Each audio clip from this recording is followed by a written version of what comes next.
চলে এলাম ছোট্ট একটি বৈশাখী ব্লগ নিয়ে। এটা ছিল আমাদের 4 নাম্বার বৈশাখ সেলিব্রেশন। খুবই মনোমুগ্ধকর আয়োজন। মনে হচ্ছিল আমি ছোট্ট একটি বাংলাদেশে চলে এসেছি।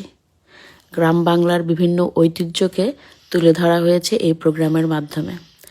বাচ্চারা এসব ব্যবহার জানে না, কোনটা দিয়ে কী করা হয়। এক একজন এক একটা জিনিস দিয়ে নানান ধরনের প্রশ্ন করছিল। তারপর ওখানের যে আঙ্কেলরা ছিলেন সবাই মিলে এগুলো এক একটা মাথায় দিয়ে হাতে নিয়ে কোনটা দিয়ে কি করা হয় বাচ্চাদেরকে দেখিয়ে দেখিয়ে দিচ্ছিলেন, এবং বাচ্চারা খুবই আনন্দ পাচ্ছিল এই ব্যবহারগুলো সম্পর্কে জেনে।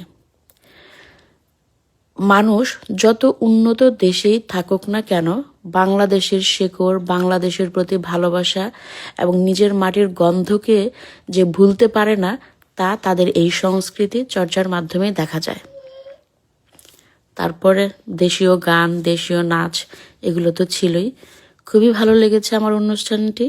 আমার একেবারেই মনে হয় নাই যে আমি দেশের বাইরে এই অনুষ্ঠানে উদযাপন করছি। মনে হচ্ছিল আমি বাংলাদেশের কোনো মেলায় এসে ঝালমুড়ি খাচ্ছিলাম। ঝালমুড়ি বিক্রেতা যে আঙ্কেলরা, ওনারা যেই মাথায় গামছা দিয়ে সুন্দর করে ঝালমুড়ি যেভাবে বিক্রি করে, মনে হচ্ছিল আমি আমার সেই স্কুল জীবনের ফিরে গিয়েছি। স্কুলের সামনে মামাদের কাছ থেকে ঝালমুড়ি কিনে খাচ্ছি। পান ছিল, বিভিন্ন ধরনের ভর্তা, যত রকম দেশীয় খাবার সব কিছুই ছিল এখানে। সবাই ভালো থাকবেন।